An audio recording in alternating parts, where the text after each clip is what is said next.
it's May. Today I wanted to do another draw and chat with me style video, but this time I'll be doing some art studies digitally to practice realism and digital painting. I don't usually make realistic art, so it might be a little rough, so warnings in advance. The topic I wanted to discuss today was that of comparison as an artist. I'm sure it's a feeling a lot of us are very familiar with. It's something we all know isn't good for us, but even if we try not to compare our work to others, it still happens now and again, without us even probably realizing it sometimes. I personally can admit that this is something that I've struggled with a lot before, even to this day. I've certainly had my fair share of times where I just can't help but focus on everyone else's wins and the great things that they make, and then just see my sort of shortcomings and failures, and it's even been sort of the driving factor to cause me to briefly even kind of give up on doing art for brief periods of time. But since then, I feel like I've become a stronger artist, older and wiser and all that, and a little bit more confident in myself. I still have good days and bad days, but overall, I feel like some things I've learned have helped me to not compare myself so much to others, and I wanted to share from my perspective what those things are in case it might be helpful for somebody else to hear. So I don't necessarily have a concrete numbered list of tips or anything, but I have a lot of thoughts that I have semi-organized here. Forgive me if it gets a little rambly. I'm not the best with words or expressing myself, but you probably already know that, and I will do my best. First of all, I think it's important to recognize what it is exactly about another person's art that makes you so just drawn to it. Like, is it their use of color, like the colors they use? Is it their ability to paint beautiful backgrounds and settings? Is it the creativity of their character designs, or like the creativity of those characters' backstories? Is it really smooth, fluid animation? Is it the intricate, beautiful detail of the work? Is it cute simplicity in their work? Is it the brushes they use? Or is it just the fact that they make a lot of art? I would recommend taking some time to study each artist that you highly admire from a very objective perspective and figure out what exactly it is about that artist or their art that really lights that fire in you. Then focus on trying out those elements in your own art. Like, for example, if you love how that artist uses smooth, thin brushes, if you're so drawn to that, then why don't you try that yourself? Or if you love how the artist draws really cute outfits for their characters, why don't you also study up on broadening your mental library of outfits to dress your characters in?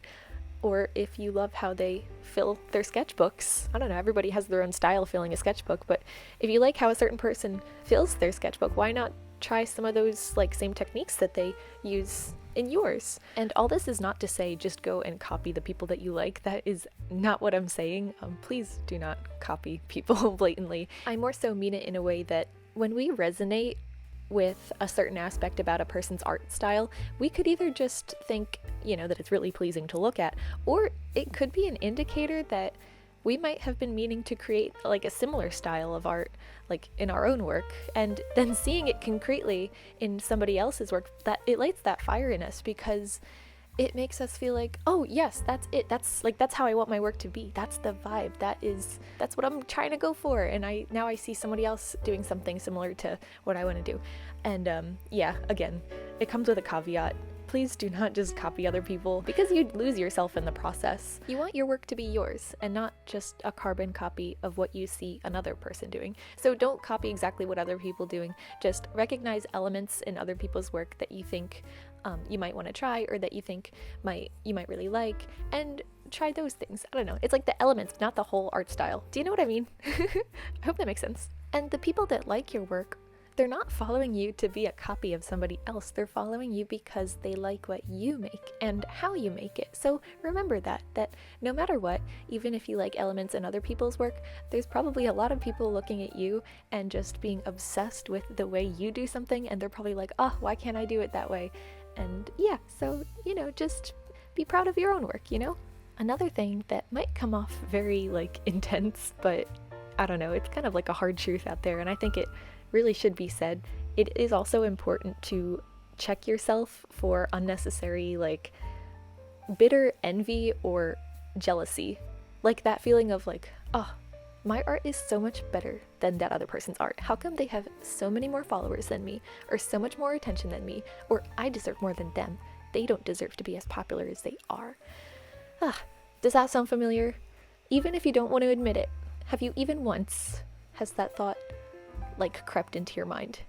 It's an ugly trait, but it's very common, unfortunately. So it's important to be honest with yourself and catch yourself if you catch yourself thinking that way, because unfortunately that might be indicative of just a personal insecurity of ours, or just like a lack of confidence, unfortunately, and it's manifesting itself in a way that makes you want to sort of like take it out on another person in a way. But come on, let's be real here.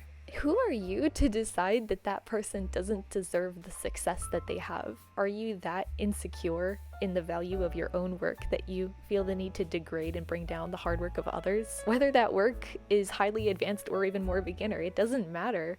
It's not your place to decide the worth of somebody else's art. And another thing on that note, numbers are not a reflection of an artist's skill. It's not a reflection of the value of their art. Social media can be sometimes a little bit toxic for artists. You know, it's just the way it's designed too. It's not exactly designed for artists. It's driven by certain kinds of algorithms that favor advertising and all the analytics and metrics.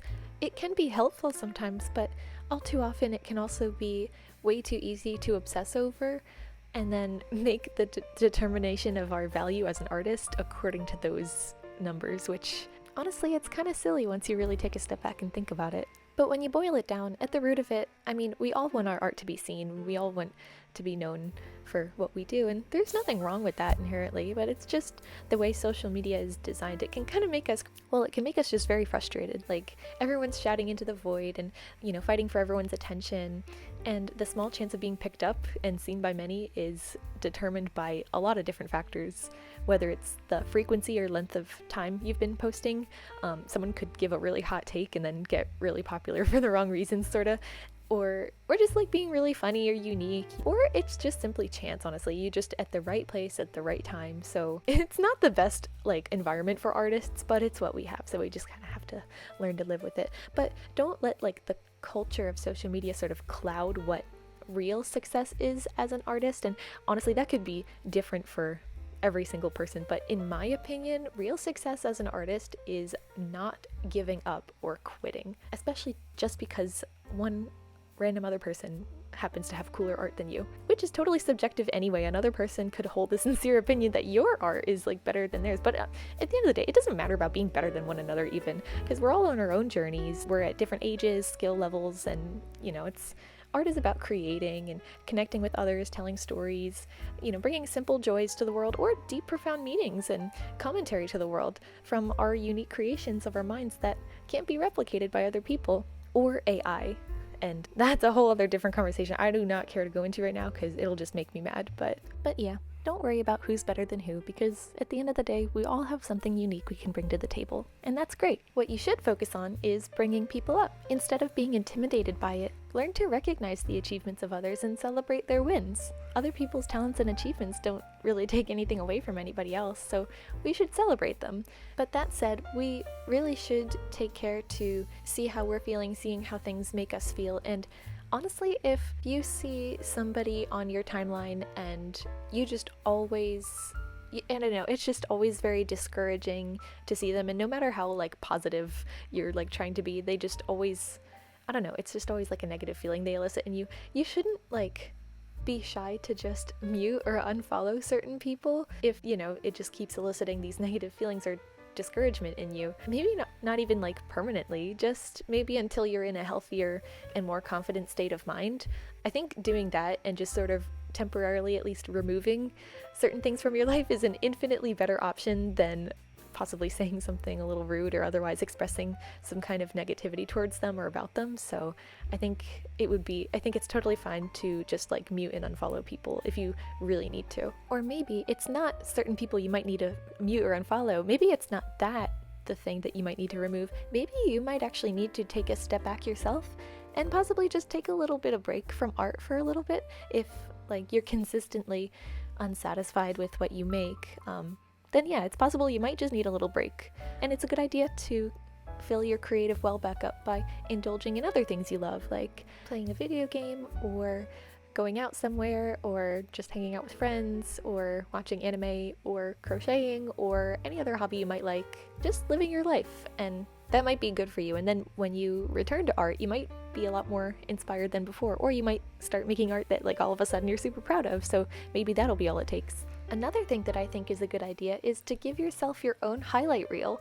You should reflect back on your favorite and your most proud of works. I mean, you just might fall back in love with your own work and be inspired to make more of it. I know for me, if I'm like tempted to like look at somebody else's Instagram feed and then look at mine and like comparing the two, it feels really bad, and I just feel terrible about my own work. Like all I can see is just the beauty and creativity in their art, and like how cliche or weird or loud or too bold or too boring mine is.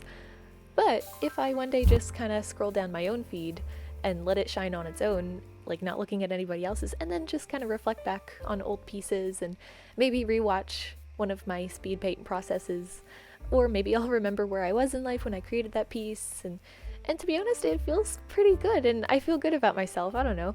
I think that's important, to let your work shine on its own and, give it the respect that it deserves in that way. Oh boy, here's a heavy one. So what if someone has a similar idea to you and is seeming to quote unquote do it better? That can be really hard to deal with, because that's a feeling that hurts particularly bad, and it almost feels personal. And that's a really easy way to like get super discouraged or down about your own work. But again, that just comes back to all of us have something unique to bring to the table, and it's good to remember too that nothing is entirely unique anymore. Like, think of all the things that you like different shows or movies or games, and like think of the similar tropes and genres and styles that each of them might share. But despite those similarities, or maybe both do the same concept but do it like differently, each has their own unique charm, right? Or maybe a certain concept has been done time and time again, but we still like it. I don't know, it's like, do you get sick of eating cake over and over? I mean, like, it's still cake, but each cake is so different. Even if it's the same type of cake, it was made by a different person, it was made in a different way. Even if it was made by the same person, every cake that one person makes is very unique, even if it's the same kind.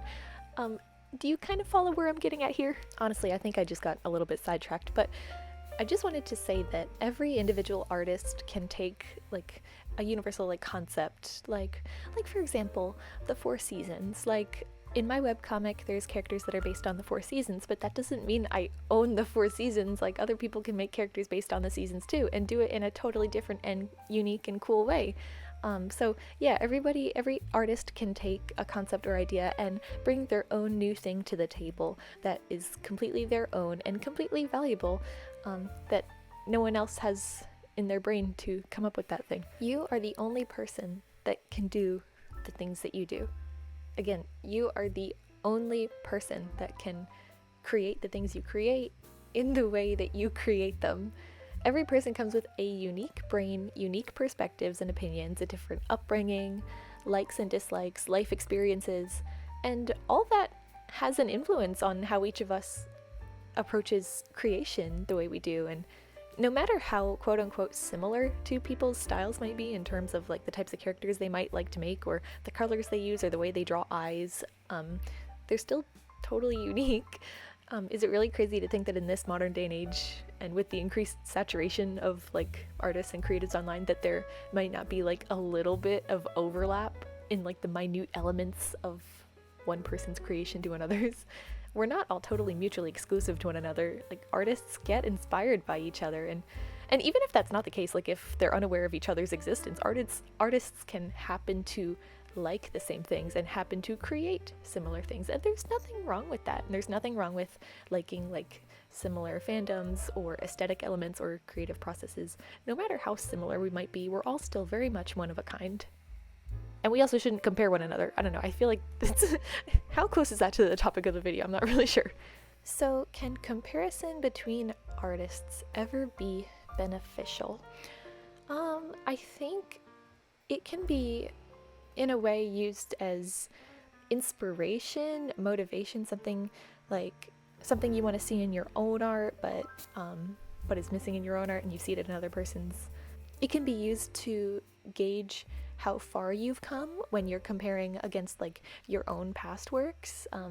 But that kind of beneficially motivated comparison between yourself and others, I don't know, it's gotta be still like few and far between, because even only when you're in like your best mindset and confidence in your own work is possible, should you even do that in the first place. But I still feel like if you're comparing between yourself and other people too much, even if you have good intentions with it, I don't know, how could, it's like, it sounds weird when you say it out loud like that, like comparing each other with good intentions. I don't know, maybe it's a thing, I don't know. But I mean, if you compare too much, no matter what, I just feel like it's gonna have a negative effect. So it's good to just keep things in perspective and focus on always being better than your past self instead of ever being better than another person. However, in terms of rivalries, sometimes that can be a good thing, but we will talk about art rivalry and artist rivals a whole other day. That's another conversation. And some concluding thoughts I just wanted to add in here. Talent and skill and success and the like are not finite resources. If someone happens to have some of it, it doesn't take away from you or anybody else's potential to have those things too. People work hard to get where they are, and if you work hard too, you have the potential to get where they are, or to even like soar past them in terms of like, I mean, if you want to look at numbers, I don't know why I always go back to numbers, or in terms of like skill or something, I don't know. Again, you don't want to be like better than other people. It's not about that. It's just about your own personal art journey and continuing to be motivated to keep going and keep creating, because again, that's what real success is as an artist, is that you just don't stop. Because, you know, I mean, everyone picks up a pencil and draws when they're a kid, but over time they eventually stop, whether it's because they're not interested in art or it's because like they get discouraged along the way because they see other people are better than them. And I think that's the only true way to fail, quote unquote, as an artist, is if you give up or stop drawing. And that's just really a shame to quit for that reason. In my opinion, like, what a disservice that is to the world, to rob everyone of the amazing and cool things that you could have made had you not had just stopped creating altogether, just because there's one random person that happens to be quote unquote doing better than you. The world needs what you can make too. Yeah, learning to be at peace with your own limitations as well, because let's face it, all of us have our own limitations and things we need to overcome. But if you can be honest with yourself and learn to be at peace with your limitations while, actively trying to be better and learn and grow and be educated and, be a better artist just for your own reasons, then I think you'll be a lot happier than trying to always compete with other people. Having your own driving motive or goal and having it clear in mind is also really important. Everyone has their own reason for creating, or their own mission or end goal in mind, or just a general love for what they do and passion for it and determination that keeps them motivated to always keep going. I highly recommend that you examine your own motives for making art, boil it down and look inward and think why do you make art? And if necessary, clarify what your goals are or what you intend to bring to the world, or what you want the possible end goal to be. For example, I create because I have a deep passion for cute things and adventures and fantasy, and I'm often inspired by dreams I've had or experiences I've had. I love making original characters and writing cute little lighthearted stories around them. I love thrills and twists and turns and collecting things and being on a team, being on a mission, being a part of a community, exploring the bonds of friendship. I don't know. I just make the things that I make because I love those things and I want to see more of them in the world. And my quote-unquote end goal, not really end because obviously I want to keep going after I hit that goal, but my intention sort of with coming up with these characters and plotting out these stories is to eventually turn them into books, self-published books that I can hold in my hand one day. That's been a dream of mine since I was literally 5 years old, and it's what keeps me motivated to keep going today and to fulfill that childhood dream. So that's just my experience, but what is it that you'd like to do with your art? And it doesn't have to be anything super deep or profound or anything to be a good enough reason, but having at least a small goal or a clear sort of motive of some kind can keep you focused on creating your own work and not so much worried about what other people are creating and how it compares to yours. So I guess to wrap it all up, my concluding points would have to be: build confidence, stay inspired, recognize the value in your own work, stay in touch with your own personal reason for creating art, and learn to celebrate yourself as well as celebrate others. What are your thoughts on this topic? Do you have any of your own tips that help you stop comparing yourself with others unfairly, or any tips to build confidence in your own art? If you'd like, you can share it with us in the comments below, or you can let me know what you think of the tips that I had today. I hope they were helpful. Even if they were not, that's fine. You can tell me, that's fine. You won't hurt my feelings that much. I hope you enjoyed listening to my rambles and thoughts in the background of whatever you decided to do today while watching this video. Or I hope you enjoyed watching me fill up a page of just some random studies.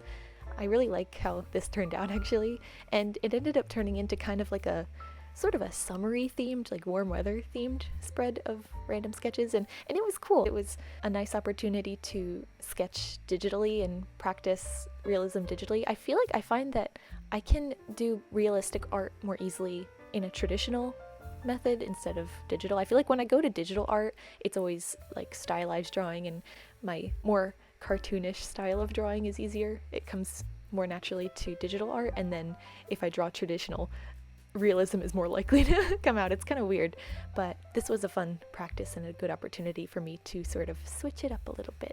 Maybe I'll do something like this again for my own practice. That'll be fun. Well, again, I hope this was at least a little bit helpful.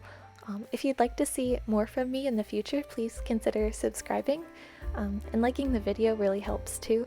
And yeah, leaving a comment. I'd love to hear your thoughts. If you really like the things that I make, perhaps if you'd like to consider supporting me on Patreon for as low as $1 a month, I would be eternally grateful for that. If you feel comfortable doing so too, I think it would be interesting to hear what all of you guys' like motivations for making art is. Like, what is your personal like goal, or what keeps you going? Like, what makes you want to keep doing art? I think that would be really interesting to hear. Hopefully I'll have another video for you guys next week, so look forward to that. Who knows what might happen? I'm not going to make any promises just yet, but at this point I am planning to possibly redraw some old art, so hopefully that's something you might be interested in. Thank you again for watching. Bye bye!